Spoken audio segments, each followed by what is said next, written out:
Okay, welcome to the student engagement presentation by Lisa Telesca.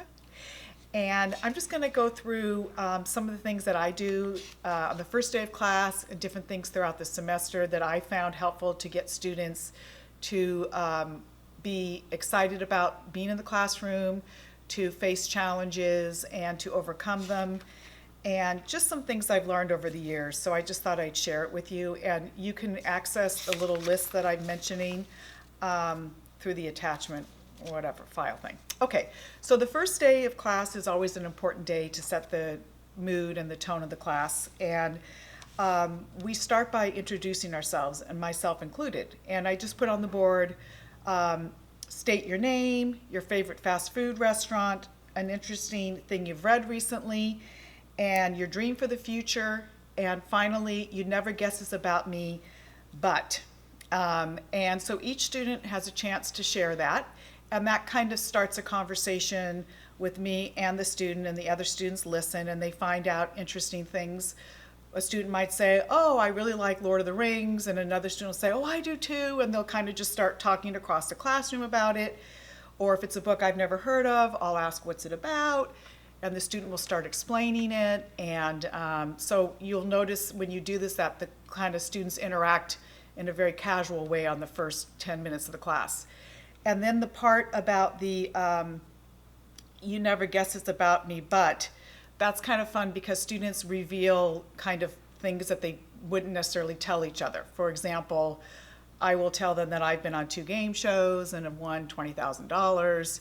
Other students will tell me that they are professional competitive surfers, or they have sky jumped out of an airplane. And students always do participate. Even if they're nervous, you can tell that they'll just say anything. And it's fun. It really is a fun thing. And then the dream for the future question really kind of makes them think about how this class is relevant beyond the classroom experience. And it's kind of nice to hear what their dreams are. One student will say, I want to go into nursing, and a student, 15 students later, will say the same thing, and they start to see that they have other peers in the class that are kind of learning the same thing or have the same goal. So that kind of connects things. The other thing I believe in is forming a community of learners. And so the first day of class, as soon as they walk in, I don't let students sit in the back row or along the sides. English has a 30 cap, maybe 32 if you take a couple extra. So we are all sitting together right away into a connected group. Because if you're on a football team, the football players don't sit all over the stadium. They sit together on a bench, and they kind of help each other and listen to the coach. So that is really helpful. Students never say a word about it. They just move in, and right away they're kind of reconnected to each other more so than if they were all over the classroom. It's easier for me to connect with them too. The other thing that I do is I give a survey, like most of us give, and ask questions of topics that interest them. What are their favorite TV shows, that kind of thing. So they kind of see that they're a whole person being appreciated and not just the student. Then I spend some time talking about the importance of the word assume, which of course is what we don't want to do as both professors and students, because assuming makes an ass out of you and me. And they really think that's funny. Some of them never heard that. And so there are some things that I remind students of, and we kind of generate this together. They get into pairs, and this is all on the first day, and I'll say, what are some things that you think would help to make a successful college student? And they kind of generate a lot of these ideas on their own. But ultimately, I want them to get certain things out. And one of the things that's most obvious is that they need to sleep, and they need to eat before class. And I do really believe that they are not eating well before classes. That may seem really strange, but if you ask your students, about 10% eat before class, no matter what time of day it seems. So if you just ask them that, and one of the things I have to work on is reminding them of that. They had their midterm exam a couple weeks ago, and I didn't remind them to make sure you eat a breakfast. And that day I happened to ask, and like 2 people had eaten. Well, it was too late then. But in my upper division American Lit class, I remember for the second exam, one student was before class eating a banana, and afterwards I asked her, could you focus more? She said definitely, and she did much better on the exam. So I do think empty stomachs are a big thing, and it does affect their learning. I also share with them that there is food available on campus, that we have a food pantry here on campus, and we have visiting food pantries, and share all that information with them. I also spend time talking about how to annotate a reading, and I think that's important for all teachers, not just English, because I think as professors, we assume they know how to annotate, and they don't. Most of them do not. So I go through the steps of annotation, and you can find that if you just Google annotating techniques. You can find lots of resources for you to use with your students. But the more they hear it from many, many professors, the better readers they will be. So if you're frustrated as an instructor that the students are not retaining the information that they're supposed to have from reading, it's probably because they're actually not reading it. They're just kind of skimming it. So that's a really helpful thing. I also spend time talking about note-taking and how it's really important to write down what professors say and what your peers say. And that for my English 99, the lower level course, I collect their notes and I give quiz grades for them. So they're easy grades to earn, but it also encourages them to take notes. And then I share good examples of student note-taking. And I just did this recently in 99. They're reading The Immortal Life of Henrietta Lacks, and one student, the notes that he took on every chapter up to chapter 20, where we are, were remarkable. And the students, their faces were shocked that a peer had done that. And we were shocked, my embedded tutor and I, how thorough they were. So if they don't see models, they don't understand what good note-taking is. And I know everybody knows what good note-taking is, but one of the key things that students have told me that's helped them is that they have to write down things that even make sense to them, because a lot of students only write down things they don't understand, but exams are on all of the material, not just on the stuff they didn't get. So if they have nothing to look at, they have nothing to study. So that they have told me that that's helped them. And then I've also told them anytime a professor asks a question, you should write it down, because that is to guide you in how to become a better thinker for test taking. So we do spend time on that. The other thing is that I do challenge them not to have any computers on while doing homework, unless of course they have to access Canvas or to access an article. But basically when they're doing their reading and their homework, to have it all turned off, including their phones. As we all know, there have been many studies about multitasking and the distraction of technology. Technology is great at a certain stage of the academic process, but for learning how to think critically, they need to be unplugged. And so a lot of my upper division students have said to me, nobody's ever told me that before. And I said, well, I know that if I were in your shoes, I would go home and Google Sonnet 130 to see what people said about that Shakespearean sonnet. But I said to them, the problem with that is that you're not learning how to think on your own. You're becoming a mimicker instead of a thinker. And I remind them that when I was in college, we didn't even have computers, so we had to always kind of think on our own. So I talk about that it's okay to guess at the wrong answer, that it's okay to feel like you're wrong, but that the only way to develop critical thinking skills is to not Google answers and then copy them or paraphrase them, but just struggle on your own. Because in exams, you can't Google. You have to think on your own. So I do give daily assignments, and what I do each day for the readings is they have to kind of answer these questions before they come in, critical reading questions based on the reading, and we have not even discussed the reading at that point. And that's the starting point for our class discussion. And what's nice about that is the students kind of begin to discover that they know more than they thought they did. And the ones that are not Googling, obviously they don't have a camera on them at home, but the ones that are not Googling definitely begin to see that they can think on their own, and they get what's called confidence. And if they have confidence in their thinking process, then they'll be able to write better. So that is a big thing, and students have told me that that kind of shifted the way that they do homework. So that helps. And I talk about the importance of risk-taking, and that it's okay if you're wrong doing those little homework assignments, because I just give you credit for doing it and for trying. You get the full credit. So We talk about how it's okay to be quote unquote wrong or insecure about a thought, but it's important to write it down and not just think it, because exams are written, they are not thought. Exams are not spoken, they are written. So if students are never called in a class to write their thoughts down, and then all you have the students do as a professor is discuss, and they've never actually written anything besides formal papers, that might be why they're not doing as well in the exams, because you don't think on an exam only, you think and write. And you don't use a computer on an exam, you handwrite. And that is a different thought process. So when they do their daily writing homework, it is handwritten, they cannot type it. And that kind of hopefully will prevent them from Googling stuff, plagiarizing, but also it gets them writing, which they need to do for exams. We're not going to go away from Blue Book exams at the four-year universities, so we need to prepare them for that transfer. And I also encourage them to use all of the tools on campus and the writing center. People come into the classroom and visit us. And so that's a really helpful thing. Another thing I do is I kind of remind myself of certain things that I have to do.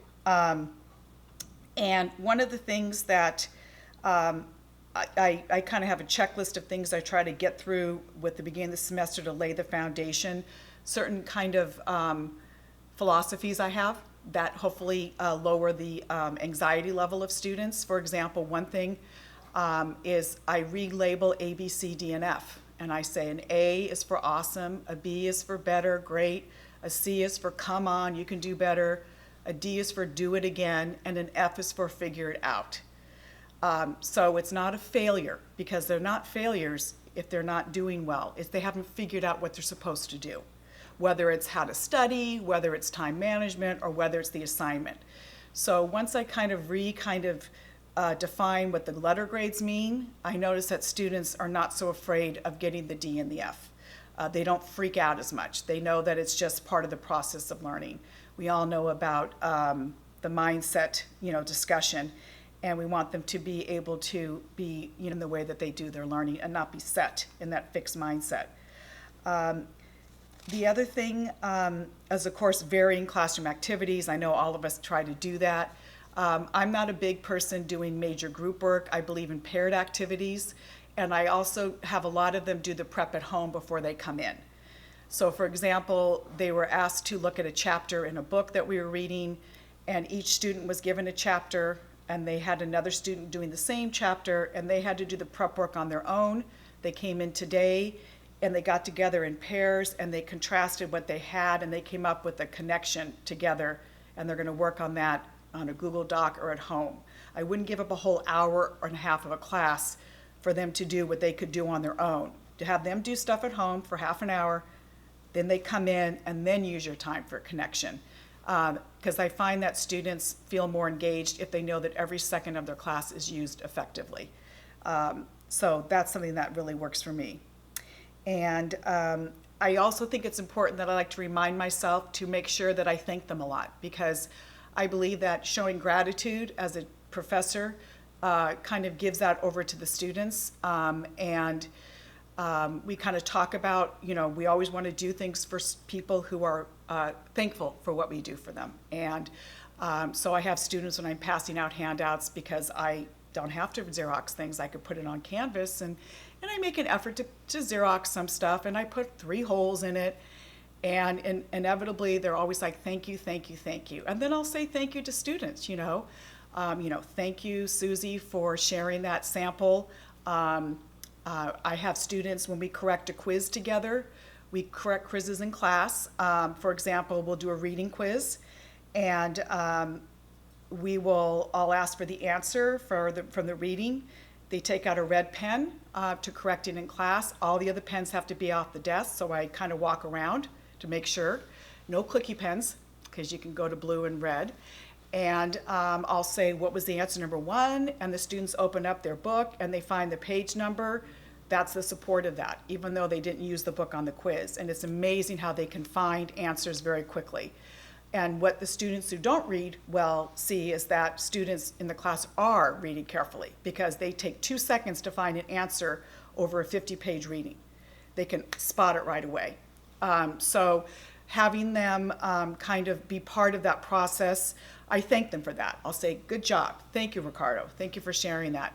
Then when we take a quiz like in the grammar for English 99, I'll say, do we have a volunteer to come up? And a student will come up with the quiz, and we put the docu-projector up. The student takes out his or her red pen and corrects it.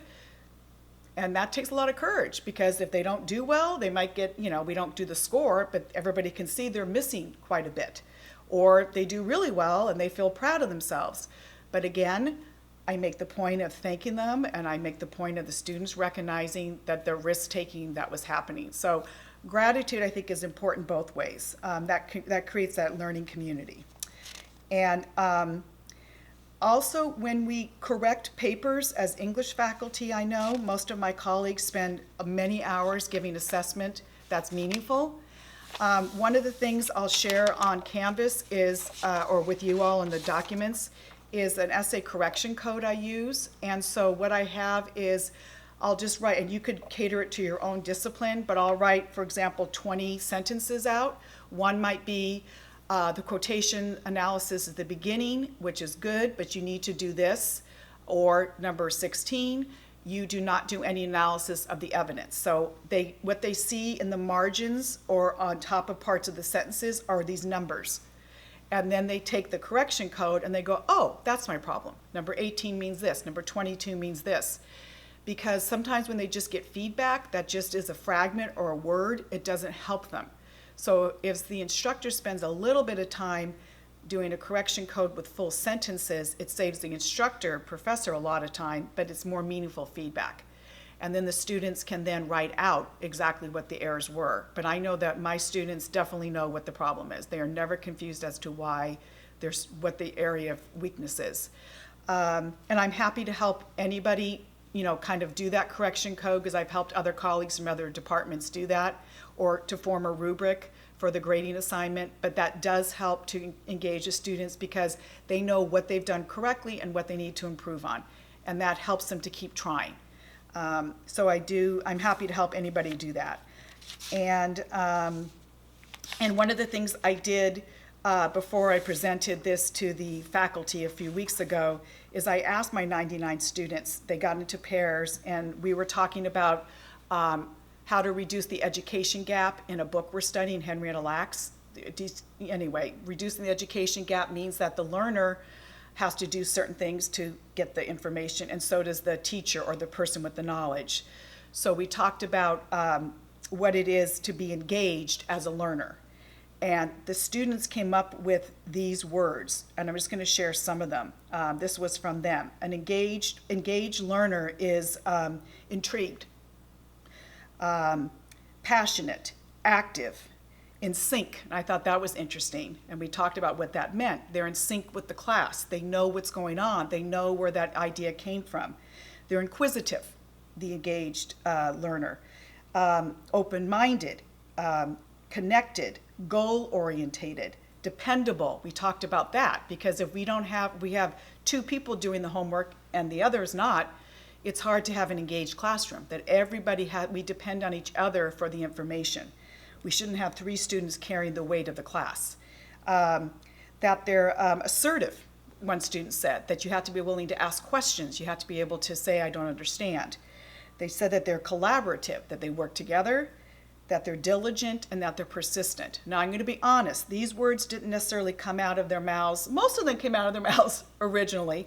But sometimes what happens is they would have a word, and I could see they were struggling with the word they were trying to get beyond their vocabulary. So what I often do is I put the letter on the board, and I'll say, the word I think you're thinking of begins with an I. And then and they're all looking, trying to figure it out, and they'll say interested, whatever, and then I'll go I-N, I-N-T, and then somebody will say, oh, intrigued, inventive. And so sometimes to help the students kind of remember vocabulary that they have not used in maybe 5 years, that they've come across but we don't use in our daily vocabulary, that letter starter really does help them, because it focuses them to think of what word is a better word than I have to be interested as a student.